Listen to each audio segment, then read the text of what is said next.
Hello, everyone, and welcome back. My name is Courtney. I'm here with my spouse, Royce. Together, we are the Ace couple, and we are back for our third round of discussing the asexual representation in Heartbreak High. And thankfully, also the last one. The reboots is over.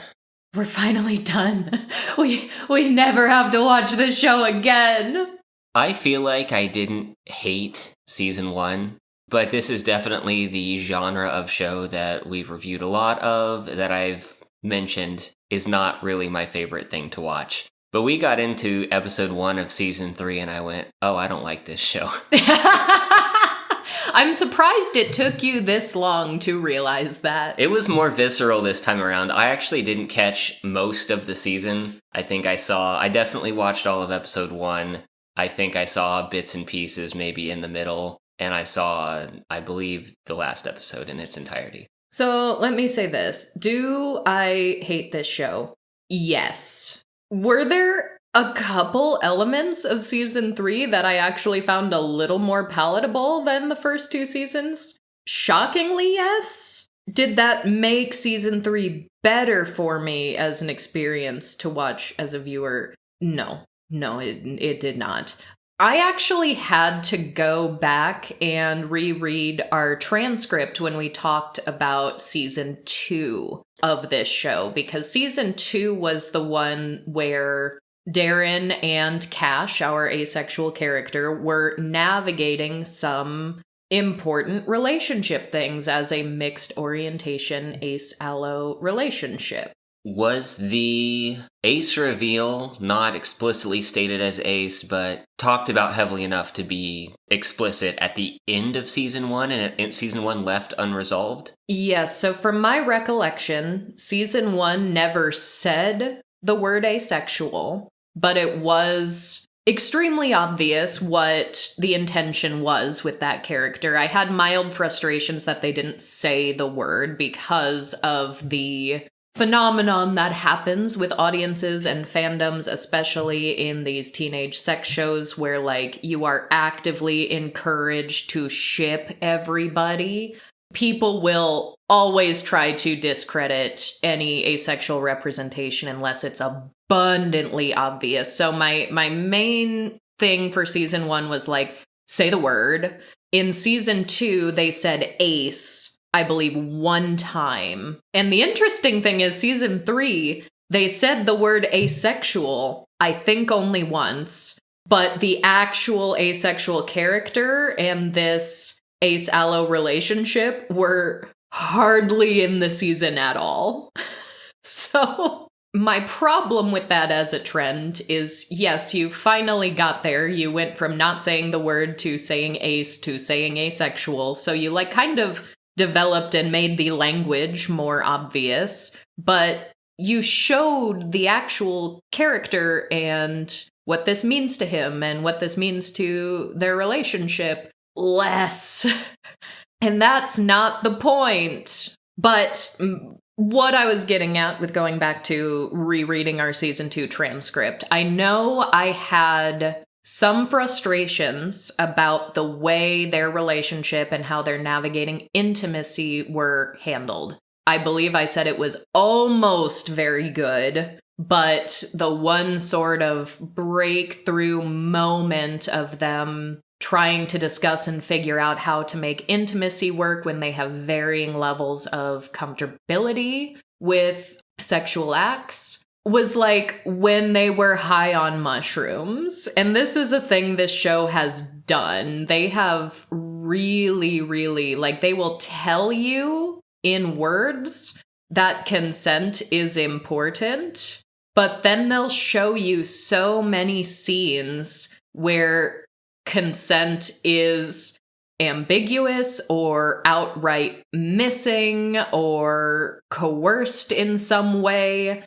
And those moments are rarely treated in hindsight with the gravity that it deserves.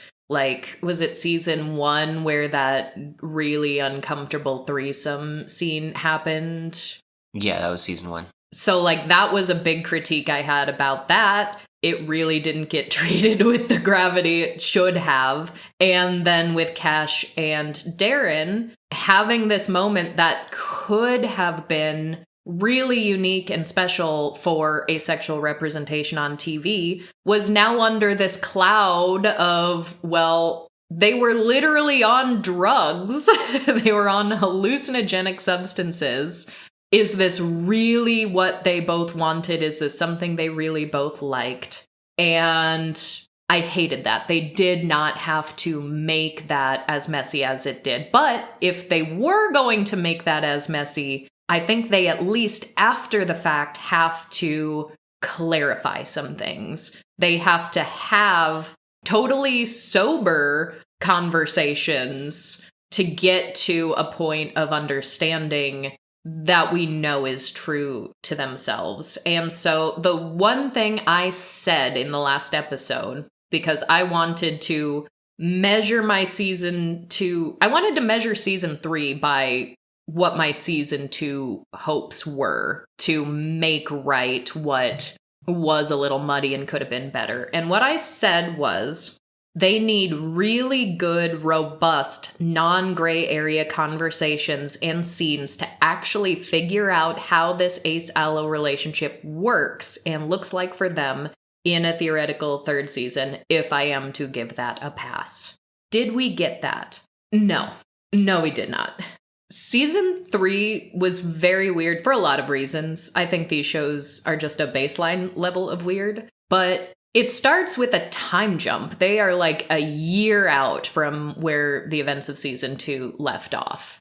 And that is to some very weird effects, because that means for Darren and Cash, everything that they have done to potentially discuss or experiment or navigate together happened off screen within the last year isn't really discussed. It just happened. They're just good now. This is just how they are. Oh yeah, how far out were they from graduation when the season started? Because there were also a small new cast of characters that everyone just already knew. So a little bit into the first episode, I was thinking, did I forget people in this show? Am I supposed to? Did they switch actors? Me too. That's what was so confusing. Because especially, it's been, at least a couple of years since we even saw the last season? Well, our last episode was almost 2 years ago. Okay, so at least 2 years. My memory for these shows in the long term is already a little worse than average because I don't personally connect with them in a positive way. So I don't get like the excitement of thinking about it and remembering it, or, you know, connecting to any characters that I do in shows that I really, really enjoy. But also, they all come out all at once. We binge them as quickly as possible to just try to get it over with. And then I basically don't think about it for several years until the next season comes out. So, admittedly, my memory not as good as it could be on not only this show, but I would say any of the teenage sex shows. So yeah, it was strange when all of a sudden, oh, okay, Amory has a boyfriend. They've been together about a year. I don't think I've ever seen this guy. Have I ever seen this guy? No, I haven't. He's just here now. He's been here a whole year. Their relationship is already well established. They already have, intimacy and chemistry. Look, see? This is what a year-long relationship looks like. Here you go. But also, because they are now a year out, they're close to graduating, they have all developed like these totally out of the blue interests and life goals that we didn't get to see them develop. We're just told that they have them now, even though it was totally lacking from previous seasons. So we just have to take the writer's word for it that Darren is all about acting now. They want to go to school for acting. They're in a drama club. They're putting on these plays. They're getting ready for a big showcase. We just have to accept that, yeah, Quinny really wants to get into veterinary school, specializing in horses, or maybe it was horse breeding. Amory's got this new boyfriend, Harper, and Ant, who had a weird thing. That is done and over with, and that's not a real thing. Malachi has been gone for like a year, but surprise, he's back now. And this is a big jarring thing because he's been gone for so long, and Amory's been in this whole relationship. He's only been gone like half of an episode in our time as the viewers. So it was very weird and jarring to come back to. And yes, there were a ton of new characters who, none of them had to be here. This is already such a big cast that I think in previous seasons has already struggled to do justice to all of their open storylines and give them all the time and consideration that they deserve. So let's add for a third and final season brand new characters that also need to kind of have their own arcs. Like Taz is a new character who shows up, and we hate her. And we're going to talk about her too. Now, to the credit of Cash, because I know there are many people in the Ace community who adore this character.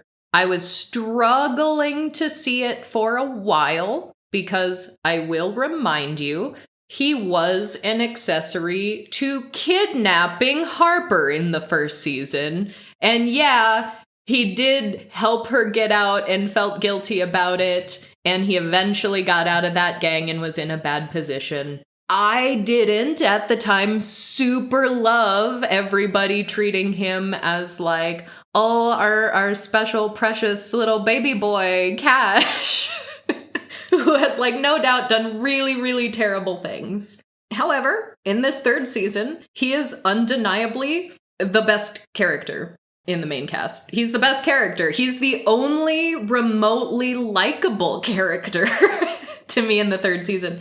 It's Cash and his Nan. They are the only two.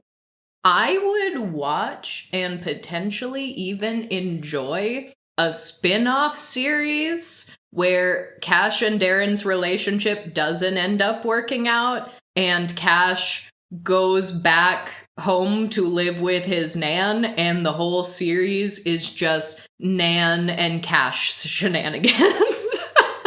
I genuinely think that might be a better show. But part of what makes Cash so likable in this season is that he has almost nothing to do with anybody in the main cast. He is so heavily removed from most of the day-to-day things going on. And everybody is doing terrible things, very unlikable things, sometimes illegal things. And Cash is like the reformed criminal who's like, you're going down a bad path.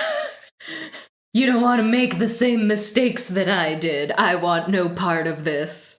And honestly, yeah, as an individual character, I love him now. I do. I really, really do. I am no longer a Cash hater. That does not mean that I love Cash and Darren's relationship in this season, because I saw so much potential in the conversations they opened up in season 2 that I wanted to see follow through in this season, and we just didn't. We didn't even have Cash and Darren talking with each other about their relationship. The only way we now know what their relationship looks like right now is that Darren is kind of frustrated and moody. They're kind of frustrated and moody most of this season, and is talking to Spider, who is now super cool and a good guy, and forget entirely that he was like the big villain. Yeah, a main antagonist of season 1. Yeah, he's just fully integrated into the group now. And Spider is having all these weird insecurities with his girlfriend, Missy. He has somehow gotten it in his head that maybe she likes women, and he doesn't fully vocalize the concern, so I don't know if his concern is that she's bisexual, but he can't compete with women, or if he thinks she's a lesbian and isn't actually into him. I don't know the specifics of this concern, but he gets way in his head about what if Missy likes girls. So he's talking with Darren at a party, and Darren just says, Well, Cash is asexual. That, I think, is the only time they say the full word asexual in this entire series. And I don't even think Darren says it first. I think it opens with Spider saying, like, so you two are, like, fully open now? And Darren's like, well, yeah, Cash is asexual, but I'm not, blah, blah, blah. Very short conversation. It's not detailed and nuanced. It's very flippant, which Darren often is. And with Spider expressing his concerns about Missy, Darren just says, well, why don't you open your relationship? Oh my god, I hate it so much. I hated it before it started causing issues because it was so obviously going to cause issues. They're having relationship problems, and opening up your relationship is not a solution to these kinds of relationship issues. And we don't get to hear or see about how Darren or Cash navigated this open relationship. Darren doesn't even talk about what their actual rules are for this, what type of open relationship. Just, yeah, we're open. Cash is asexual. You should open your relationship too. And like up till this point, there are a couple of times when Darren and Cash are in the same room together, but it's not very often. We see a lot more of Darren just out doing their own thing. But what really sucks about that is that the few moments when they are in the same room together are generally very cute. They do have this really comfortable chemistry at some moments that I really enjoy seeing on screen. I really do. And I would have liked to see the actual work that they put into it to get to this point. And I noticed as well, because previous season there was a big question about where are Cash's limits? Are they always the same, or are there times when he's more repulsed than other times? We don't really know because of the ambiguity of they were on mushrooms that one time. But we have at many times in the previous seasons seen them make out. They did not do that even once this season. And I actually thought it was very, very cool. Because what we did see was this new thing that they're doing where one will like kiss their own fingertip and then push it against their partner's lips. And we see them both do this. We see it happen multiple times. It becomes immediately apparent to me that this is like a cute couple thing they do. And I kind of like it. Unfortunately, when I went to go read commentary on this season, lots of viewers were upset about this. I was reading comments like, where's the passion? Why aren't they making out anymore? They used to make out. I don't know if those viewers making that commentary would have been assuaged if we actually saw their relationship progress, and maybe over time we got to learn that, hey, Cash doesn't actually really like making out. That was just something that he was doing because it's expected in a relationship, because he thought it's something Darren wanted. These are patterns we saw him fall into in last season. So it would have made sense if truly coming to an understanding in their relationship and what Cash was and was not comfortable with, if they actually started scaling back on some of the physical things they used to do.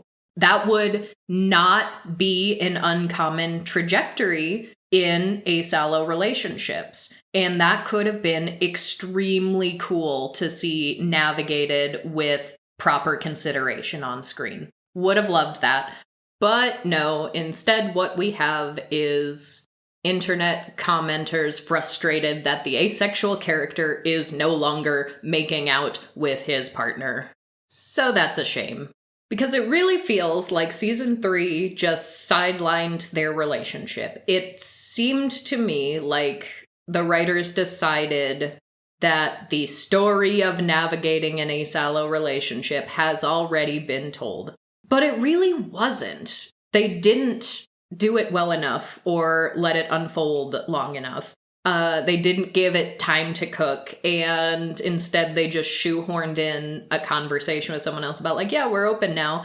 And that didn't even seem, for the context of the plot in this season, that was for the sake of Darren and Cash's story and their relationship. It seemed like the only reason why that conversation happened and why this situation was here was because they wanted another messy plot line for Spider and Missy. Because they wanted Spider to then suggest to Missy, oh, you can have a hall pass, only for him to get really insecure and in his head because he doesn't actually want this.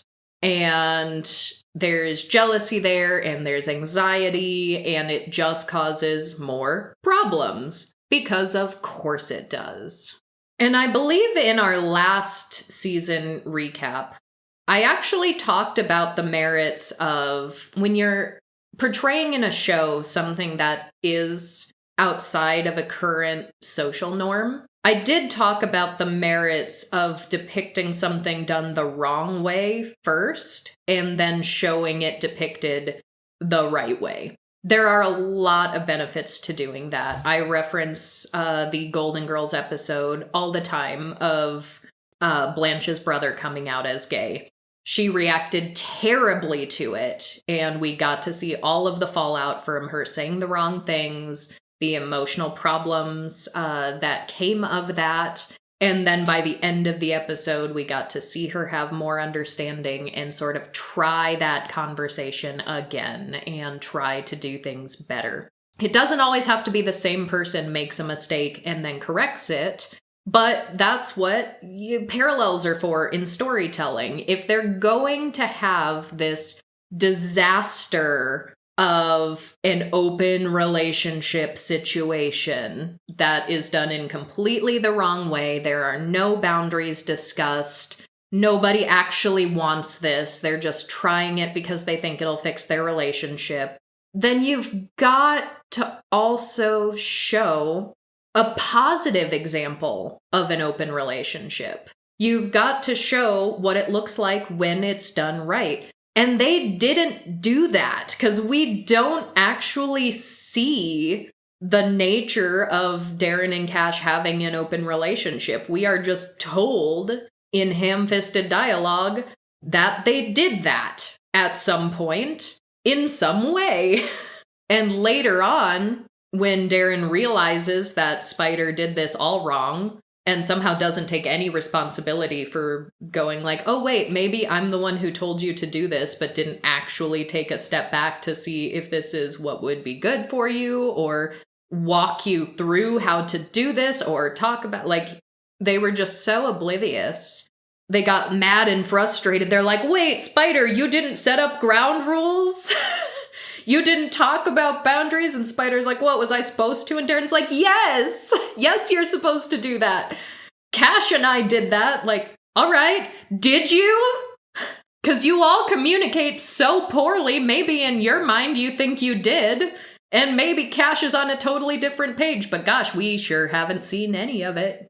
It's so frustrating. Because it does kind of feel like they decided, all right, Cash and Darren's story is done, but they are endgame. They're going to stay together, so we're just going to show them as still being together, not having any totally relationship-ruining conflicts. But we're also not going to show them growing together or maturing. We see Darren as an individual person grow a little bit this season. But we really don't see that from Cash or their relationship as a couple. So that does mean that they took the one allo relationship in this show, gave us some ham-fisted dialogue for the sole purpose of making a relationship conflict with another unrelated allo couple. Don't love it. Don't love it. Nan is still the best. I mentioned Darren has this whole drama thing going on, but they play a lot of these dramatic scenes up for comedy and do this very sort of, bitchy queer caricature that we do see a lot in entertainment and pop culture. But Darren has proven this season that they use it somewhat as a crutch, not only when they're acting, but also in real life. And when this, like, acting coach or professor, talent scout, someone comes to watch their showcase, she is extremely unimpressed at Darren's performance, despite the fact that other classmates in the audience are laughing. And when Darren asks for feedback, she very bluntly tells them, you know, you're not letting people see the real you. There was no vulnerability in your performance. You've got this sort of mask on that you're hiding behind. And Darren takes this so poorly that they are like, I'm quitting acting forever. Which is a storyline that I hate, except for it gave us probably the best line from Nan in this entire series. Darren is so down. Cash has been trying to help, doesn't know what to do. Cash outright just brings Nan over to their house to basically gather Darren up and put them in their place.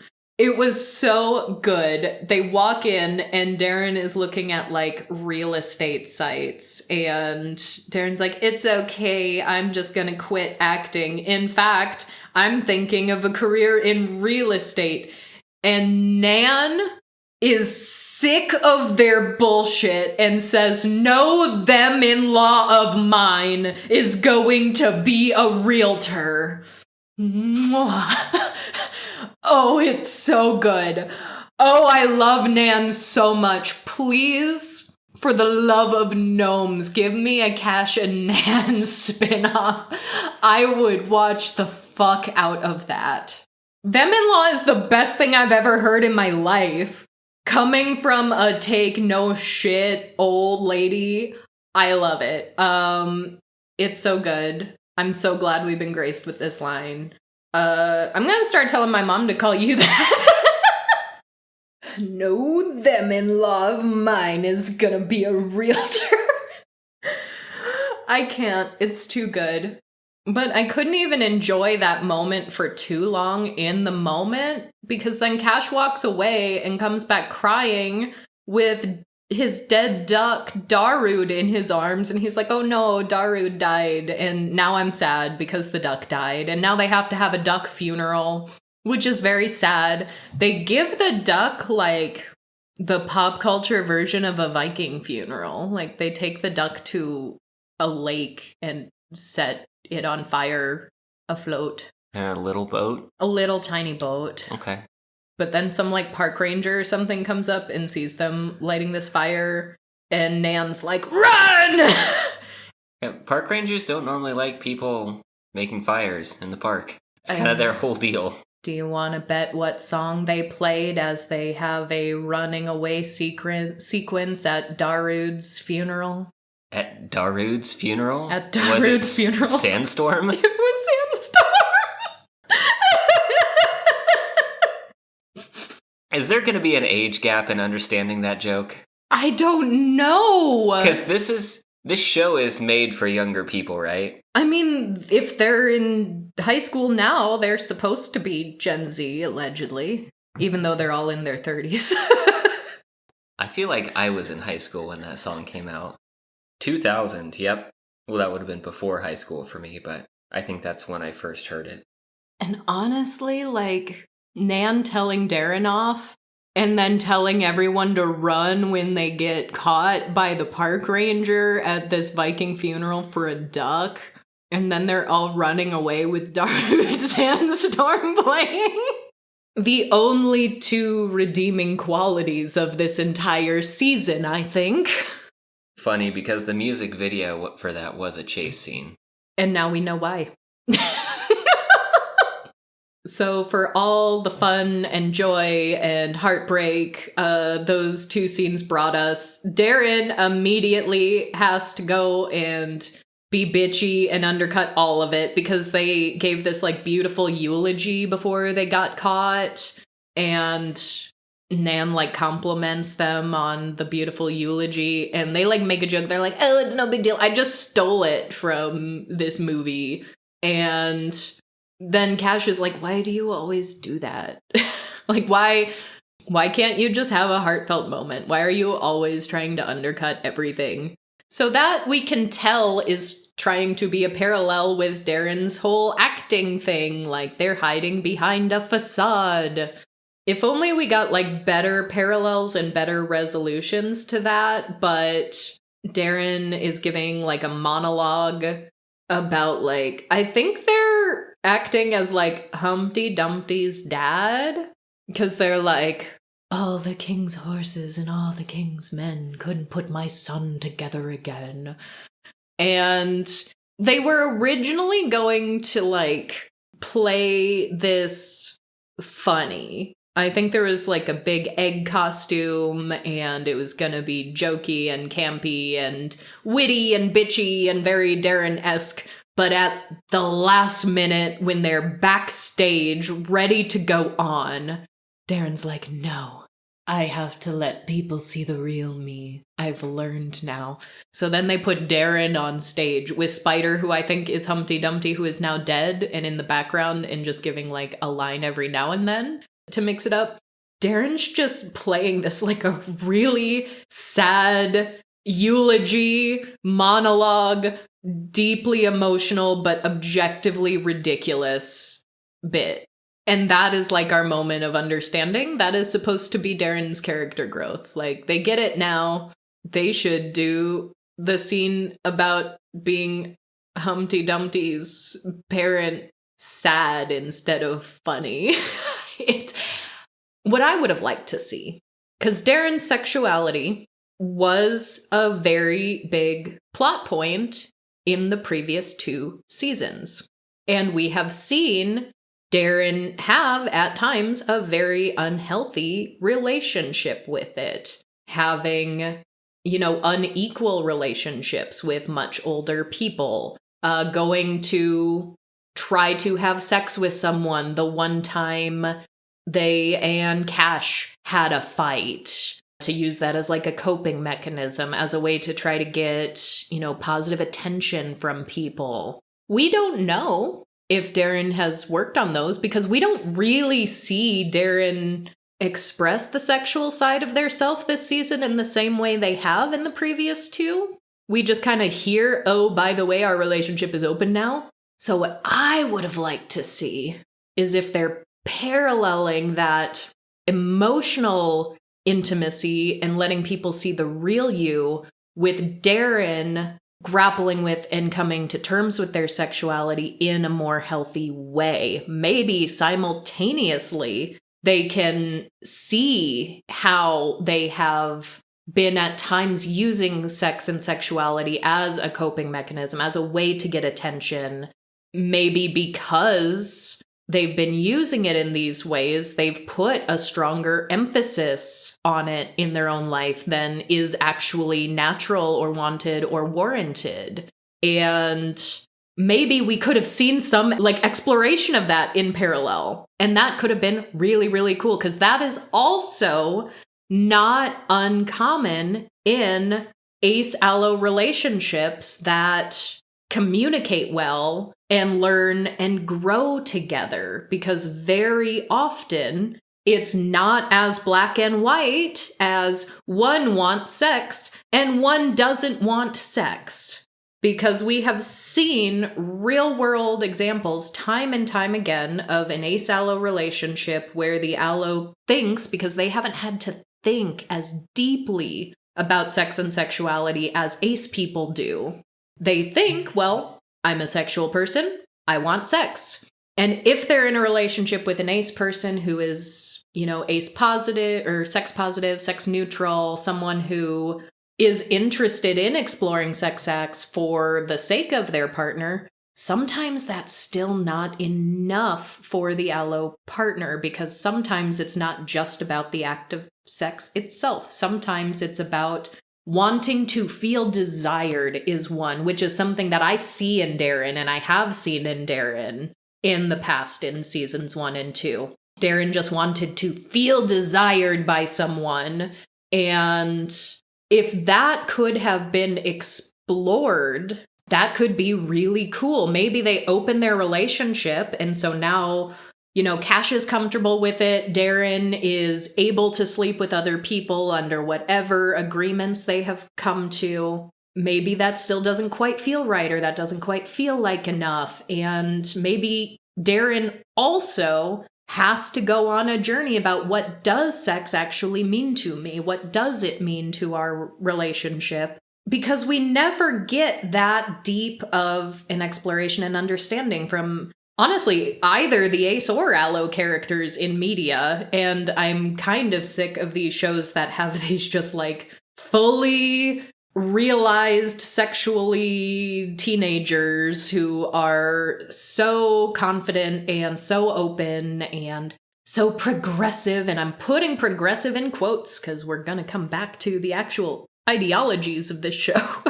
That they're having threesomes, they're having open relationships, they're, exploring queerness, they're having, I think it's just as valuable to depict allosexual characters really going on a personal journey for what sex and sexuality actually means to them in ways that are complex and nuanced, as it is to see from Ace characters. But we often don't even get that level of depth from Ace characters in media either. But I'm just saying that could have been a great way to not only show Darren's personal development, but their development as a couple, seeing them actually navigate and negotiate these things. And there are just so many missed opportunities all the time. So bearing in mind the fact that while the two of them are in the same room, I like them. I really do. I like Cash every time he's on screen this season. They even show him a couple of times, like, getting ready for a party, and he's just, like, getting visibly more, like, joyful and artistic and queer in his expression, and I love that. We only see little tiny cues of that. That also wasn't, like, a thing we got to see develop because of this weird year-long jump, but it's nice to see. Cash sort of, like, doesn't have any of his own personal journey anymore. Like, he's a reformed criminal. He's the good guy now. He's everybody's conscience telling them they did a bad thing. He's in a relationship with Darren, so I guess he's just gonna do whatever Darren is doing, which is unfortunate, because I don't inherently hate them as a couple. I would have liked to see it unfold better, but Darren, like, dropped out of acting, wasn't going to apply to this acting school, and now it's, like, too late when they decide to come back and go back to acting, and maybe I should pursue acting, maybe I will. So, well, since it's too late to go, like, audition for this acting school, that was the first plan. Well, Darren has dual citizenship. They can just go to the US. Why don't they move to New York and just try to start an acting career right away? That can be a thing that happens.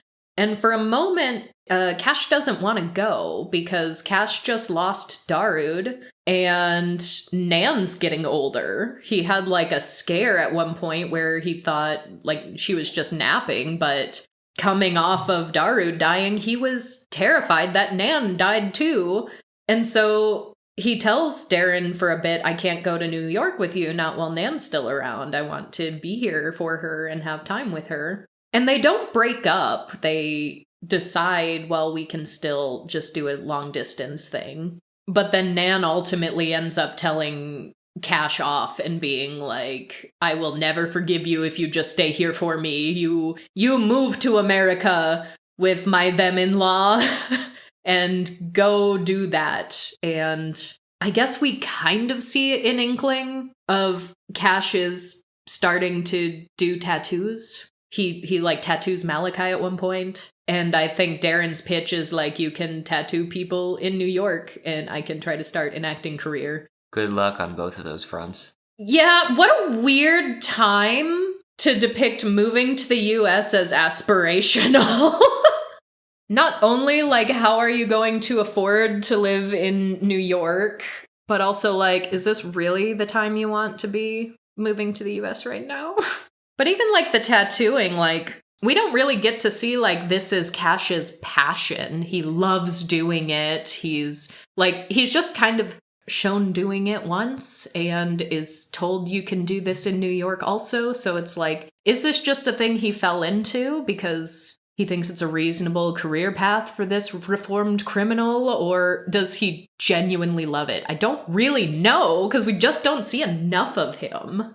So they do ultimately stay together, and it sounds like Cash is going to follow Darren to New York, and I'm still a little bummed for him. I get why Nan said that and is like, don't stay just for me, I want you to go and live your life, but if Cash learns someday within the next year or two that Nan died, like, I kind of feel like he's going to regret every day that he didn't have with her, you know? It just seems like an odd move right out of high school to go to the most expensive city in another country. Yeah. I mean, they're already going to be disadvantaged by the currency conversion rate. It's a choice. But that's actually one thing I wanted to also talk about, because we did get into this a little bit last season, where this show, and others like it at times, but this is the one we're talking about now, it tries to paint itself as being so progressive, because look at how many queer characters we have. And look at how sex positive it is. Look at how much sex they're all having. This is really progressive, right? This is what it looks like to be a progressive show, right?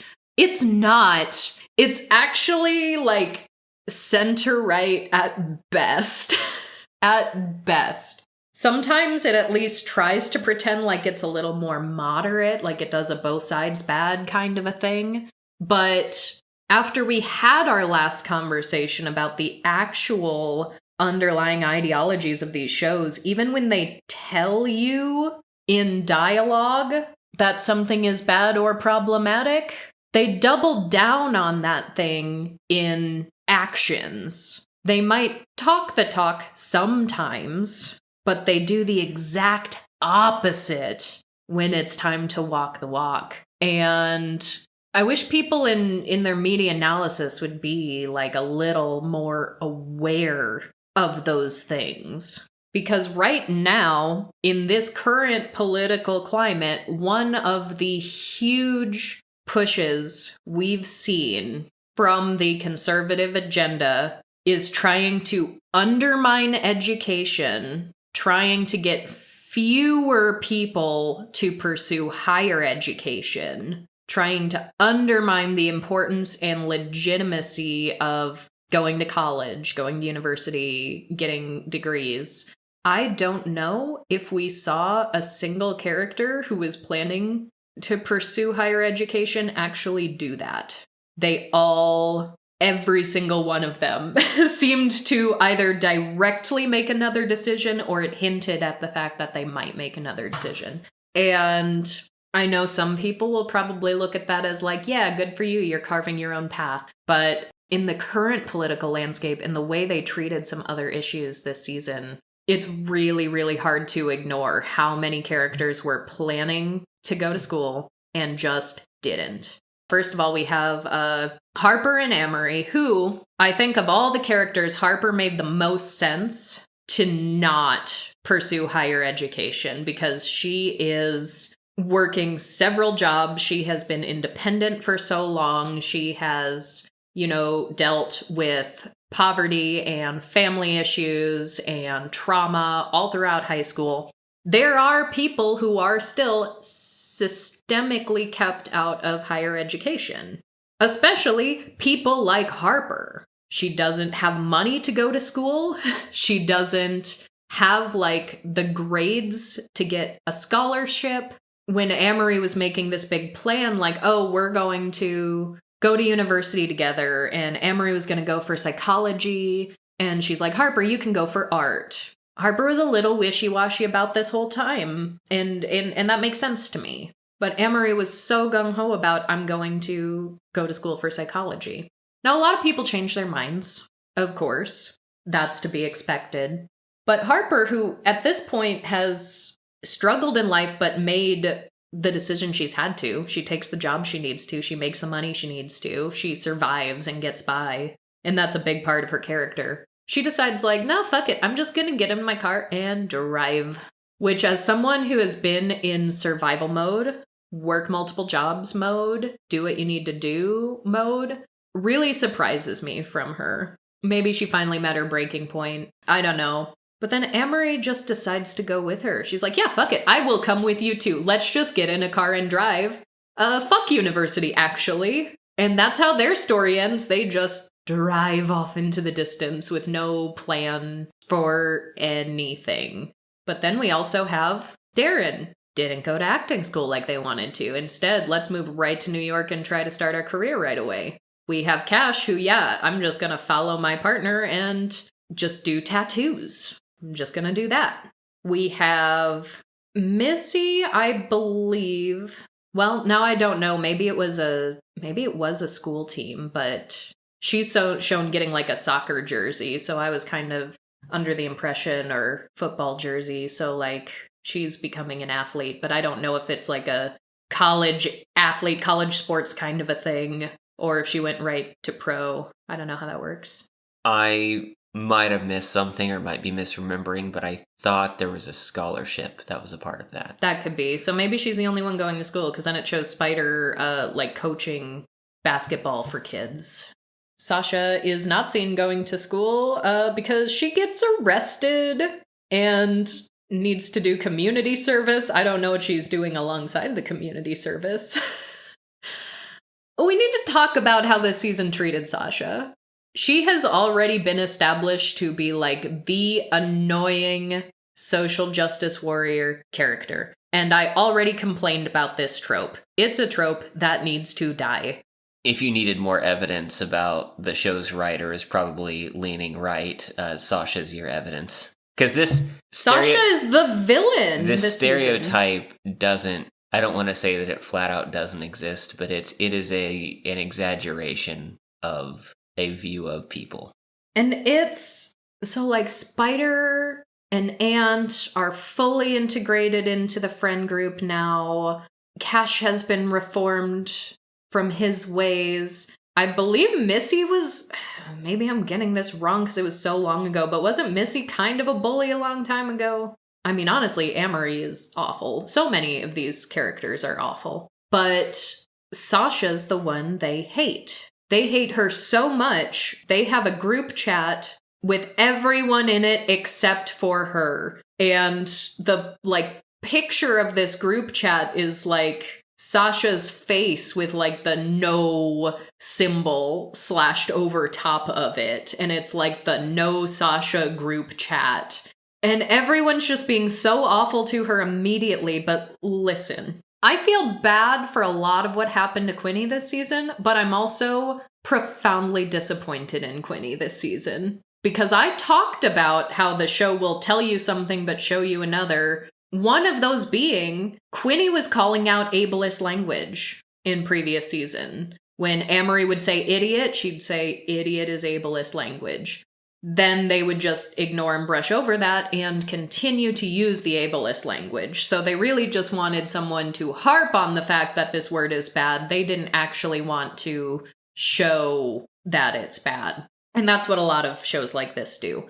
This is a thing Quinny has done. We've talked about Quinny doing this. Amory, I think, says the word lame. And Sasha says lame is ableist language. Everyone's present. Quinny is there. And everyone loses their shit on Sasha and says, this is why nobody likes you. This is why we don't want to hang out with you anymore. You're insufferable. Quinny just stands there with this group who are attacking Sasha for calling out the fact that lame is in fact a word that has ableist origins. And she just lets it slide. They hate Sasha for basically the entire season until very close to the end. Well, do you care to just quickly summarize what the first episode actually was and why you were so frustrated by it? Because this is the central conflict that gets set up for the whole season. Do you mean specifically with Sasha or the episode in its entirety? I feel like the whole carnival thing. I feel like I have forgotten enough that I can't actually do that. They basically end up breaking into a carnival because they're in a feud with another school. Like, another school stole their mascot head, so they steal their mascot, like, statue bust. And they're going to go put it on a ride. Mm-hmm. And so they do that, and, like, the carnival owner catches them and tries to run, but then the rides just, like, all magically turn on. And... Is it just that individual ride that turns on? I guess it doesn't really matter. The ride turns on. It's the only ride that, like, started going, but other lights within the carnival all turned on. But yeah, like, Malachi falls and hurts his shoulder, and the carnival owner falls and may have died, but no one stays around long enough to find out. They all just fuck right out of there. I do remember complaining about the whole setup to getting on the carnival ride, and how did it turn on, and we eventually figure that out. But there are a lot of bad decisions made. Oh, of course. Central to this show is everyone is terrible and makes awful choices. Except for Cash, who this whole time was like, don't do it. Don't do it. But they did. And I wanted to know in the first place why they have so much school pride all of a sudden, even. Like, all right, so some assholes stole their mascot head, but now they're like, we need to get even. How dare they steal our mascot head? It's like, I don't know. There's something about this extreme school loyalty that is itself fairly conservative and not present to the same degree in the first two seasons. Yeah. If anything, they were actively undermining their school by trying to call it like the sex school, or was that sex education? I don't even know which of these two shows was like, yeah, we're the sex school. Oh no, this is bad. Maybe they both did it to varying degrees. But yeah, so they just really want to get even with this other school, and they break several laws to do it, and then leave a guy to potentially die at the risk of getting caught sneaking into a carnival at night after it closed. That Harper works at. So the big mystery all season is like, who turned on the rides? Was it one of us? Was it one of the boys from the school whose mascot we stole? Was it the carnival owner's son? Nope. Later turns out it was Sasha the whole time. She found out everybody hated her so much, and she felt so bad that she followed them to the carnival and sabotaged them. And this Carney ends up, like, getting put in a coma. He eventually wakes up from the coma, but he's seriously injured. And yeah, he chased them off the ride and got hit in the head while it was operating. Yeah. So they don't know it's Sasha until the very end, but they still hate Sasha. They ostracize her severely. And she even tries to, like, make other friends or get involved in other groups. There's this, like, vegan group that she finds that she's like, yes, I want to join you. I'm all about animal justice. And this other person handing out flyers, like, smells her and was like, wait, is that this particular perfume? Which, I know there are some perfume snobs out there, but there are no scents that I know well enough that I would know a brand name for a perfume that you're wearing. And Sasha's like, yeah. And they're like, they test on animals, right?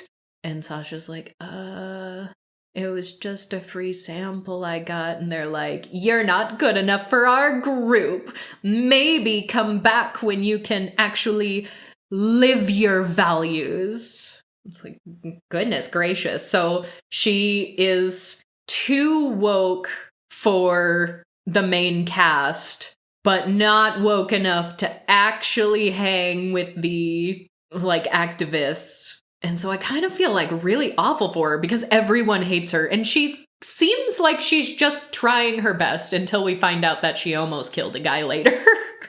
Before they I'll find out it was her. They actually all ended up getting expelled like the day before graduation or something ridiculous like that. And so Cash ends up being like the only one who gets to graduate, which is kind of funny to me. But so they all go to celebrate Cash's graduation while all of them got expelled and don't get to graduate. And the teacher who ran the previous sluts class, who I think very inappropriately seeks them out after this graduation that they didn't get to graduate at. And she was like in the room in the background when they got expelled. And she comes and finds them, and they're all clearly very upset and in conflict with one another. It's a very emotional time. And she's like, let's have one last sluts class right here in this bar where you're trying to celebrate Cash's graduation, which is so wildly inappropriate. And I can't believe they all actually sat around to let her talk at them and didn't just tell her to fuck off. It really felt more like this is our last season, so we have to like replay all the best hits. Like we saw Dusty as a character for all of 2 seconds in one episode. He just popped up and then left again. And now they're like, well, Sluts class was such a big part of, the previous season, so let's have another slut class, even though they all got expelled except for one who graduated. And so this teacher's like, let's share our feelings. Here's like a talking stick kind of a situation. And nobody wants to talk because everyone's so upset. But Sasha shows up and is there for some reason. And she decides, I'll go. And she basically says, I know I act high and mighty all the time, but really I'm just an insufferable bitch and a hypocrite.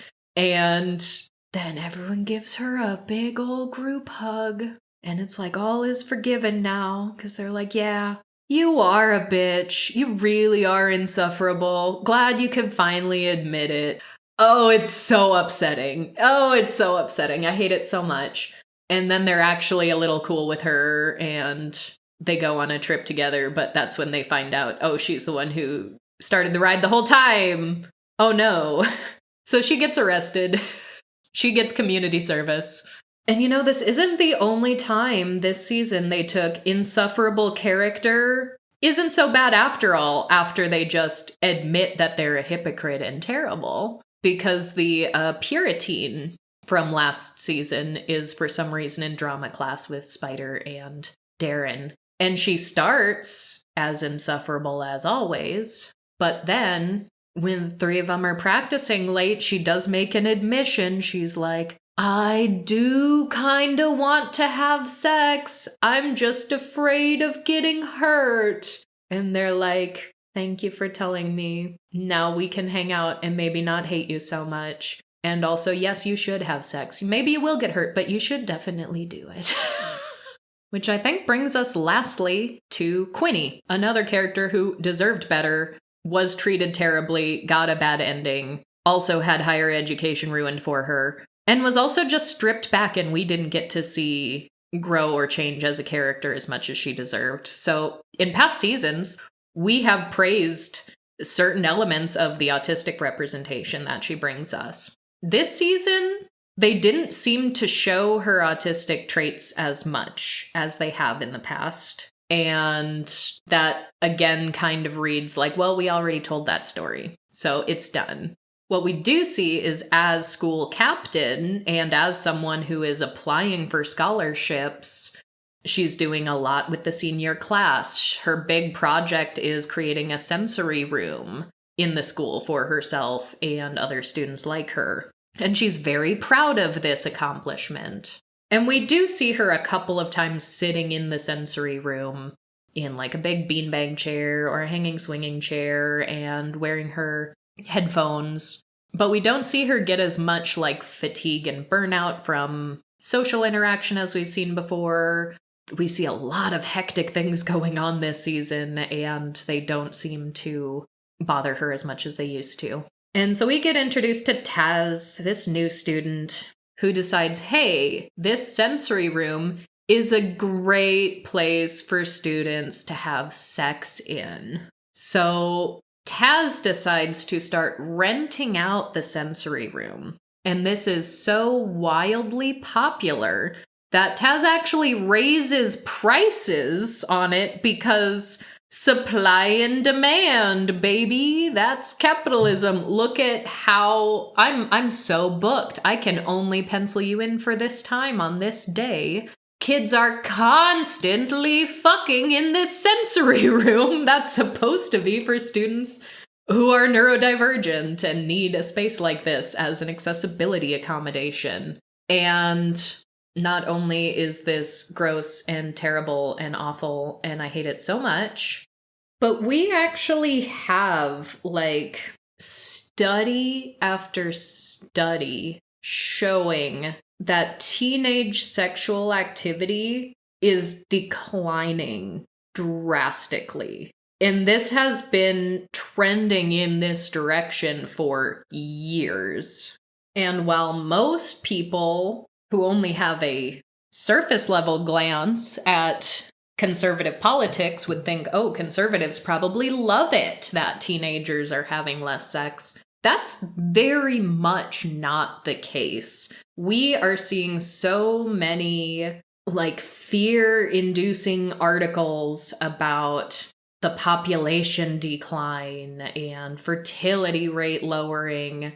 And when you get into those things and when you get deep enough what they're talking about, a big part of the problem is that there are fewer teen pregnancies, which should be a good thing. But we've seen that used as an argument in court. I don't know about Australia, but here in the US, in courts, states have argued that, abortion drugs such as mifepristone shouldn't be available via mail because it will lead to a decline in teenage pregnancies. And we need those teenage pregnancies because we need the population to keep going up, because we need the population to go up to get federal funding. I think when sexual activity and or pregnancies, childbearing, fertility, are either advocated for or against in terms of quantity, whether it's you need to have more or you need to have less, that's incredibly conservative. And people don't tend to think about it that way. People tend to take a much shallower view of it, where less sex is conservative, more sex is progressive. That's not the case. That is not the case. Less bodily autonomy is conservative. Yes. And it is odd to me that we have shows that are depicting a statistically outsized percentage of teenagers having sex as being progressive in an era where we have conservatives who are railing against the fact that kids these days aren't having enough sex. We need more teenage pregnancies. And the kids in school who don't want to have sex, well, they're the weird ones, and they're wrong, and they're repressed, and they should have sex. That doesn't mean you can't depict sexually active teenagers on TV. It doesn't mean that. It has never meant that. But that's the lens with which I view it. If you're telling me that so many kids in this school are not only sexually active, but so horny they can't wait until after school, that they are paying money to rent out the sensory room, and you have people booked solid all day long throughout the school day to go into the sensory room and have sex? No! Why are you depicting that this many teenagers are having this much sex, when statistically, fewer teenagers are having sex today than they were 10 years ago, 20 years ago, 30 years ago? The numbers are going down. So this Taz girl ends up hooking up with Sasha in the sensory room on the day that Quinny is showing around a guy who is in charge of giving out this big scholarship for the program she wants to attend. And she's trying to show him all the good things she's done as school captain and all of her projects. And she's so proud to show him the sensory room. So she opens the sensory room to just see these two teenage girls having sex in the sensory room. Oh, it was so upsetting. Obviously shocking, obviously Quinny's very upset because she's worried about this scholarship being in jeopardy. She basically asks for another chance. She emails this guy, wants to invite him back to the school, try again. And Taz finds out in the meantime. First of all, now Taz is fuming at Quinny because now she got in trouble for having sex in the sensory room and renting it out for other kids to have sex in the sensory room. So clearly it's all Quinny's fault. She's terrible. She finds out Quinny's been writing this like fan fiction, like really smutty lesbian fan fiction based off of the like book series that she really likes. And lots of people in school are reading this. Everyone's making fun of the Puritan girl, which is they're outright sexually harassing her for a lot of the season until she admits that she does actually want to have sex. Then she's kind of cool and maybe we'll stop sexually harassing you. But like everyone is going to her and being like, I know you wrote this. I know you wrote this. And start just talking about overtly sexual things with her. And when she tries to leave and remove herself from the situation, I know there was one scene where Aunt just like follows her and keeps sexually harassing her as she's trying to leave. And this is not painted as a bad or problematic thing because she's repressed and not having sex. And therefore she's worse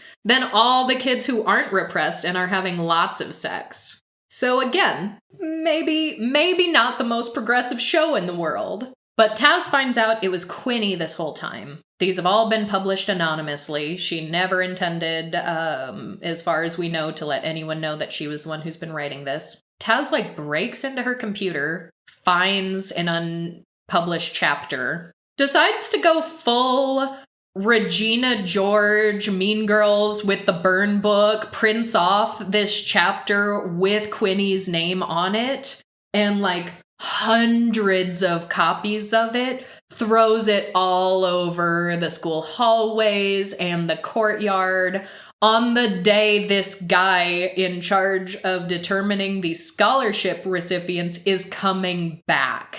And so he sees this littering the school, picks it up, reads it, sees Quinny's name is on it, tells her absolutely not, no scholarship. So Quinny and Taz start a relationship. And they bond over the shared love of this book series that inspired this smutty fan fiction that Quinny's been writing. And Taz is like, I really love it, and you should keep writing. And Quinny is so upset she wants to stop writing, but Taz is like, no, you need to keep writing. So Quinny eventually does keep writing. Quinny even finds out that Taz did this to her and is mad for like a little bit. But then Darren helps facilitate getting them together in the end, which really upsets me because Darren's whole thing was like, I love Quinny and I will do anything to protect her. Darren knows all the shit Taz has done.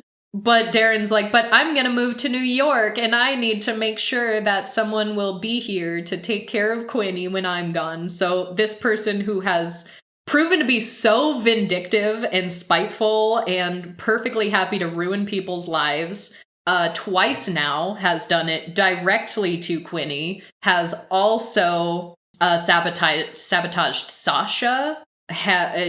She pulled the fire alarm during graduation. She is just a mess and being a problem on purpose. But they end up together. Quinny doesn't get her scholarship. Quinny knows Taz sabotaged her scholarship twice and defiled her sensory room repeatedly. But they end up together, and I guess the assumption leaving off is that Quinny's gonna keep writing this series she's been writing. I don't know if that's gonna end up being her main gig, if she's eschewing higher education entirely to just write this. I don't know, because they don't really tell us. They just show Quinny and Taz being together at the end. So yeah, all the missed opportunities are frustrating. A lot of the things the writers seem to try to make us want to root for didn't land. We luckily never need to review another season of the show because there isn't going to be one, but I will still advocate that we get a Cash and Nan spinoff. I actually genuinely do want that. Cash and Nan's relationship is the best thing to come out of the show, period. Maybe fucking Nan moves to New York too. Maybe it's the three of them. I'll allow that. As long as they make Cash and Darren actually communicate more, I will allow that.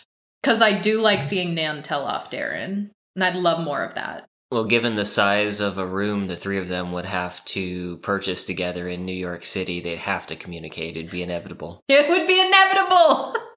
So with that, if you, like us, are not the biggest fan in the world of teenage sex shows... I should give them flowers for one little thing. One little tiny thing. The obnoxiously loud kissing scenes were minimized this season. The first, making out scene, I think it was Amory and her new boyfriend, who wasn't even a fully developed character in himself. When they started making out, there were no mouth sounds. It was just, they were muted and there was music over top of it. So that made those scenes a little more watchable for me. So thank you for that, whoever made that sound decision. Right, now on to our featured marketplace vendor. If you, like us, don't love the teenage sex show genre of television, then perhaps I can instead interest you in author Kenneth Feller. The book is called The Outsiders of Orkland, a novel about a doctor seeking medicine from death metal orcs, and features ace rep That'll Spin Your Head. This is a New Zealand-based author, so it is a dark fantasy with an Australasian twist, which we are actually reading right now. And so far, we are enjoying it more than Heartbreak High. Well, that's a low bar. We are still relatively early in the book. Maybe we're a quarter or a fifth of the way through it. But the way it's written is refreshingly different. The style of fantasy or the world building, the magic is unique enough from other sort of fantasy genres I've read about. And it just proves that Ace Rep does not need to be confined to television nor high school. If you would like to join us in reading The Outsiders of Orkland, you can purchase at the links which we will put in the show notes on our website, as well as the description box. If you're listening on YouTube, you can get it in ebook or paperback. As always, thank you all so much for being here, and we will talk to you all next time.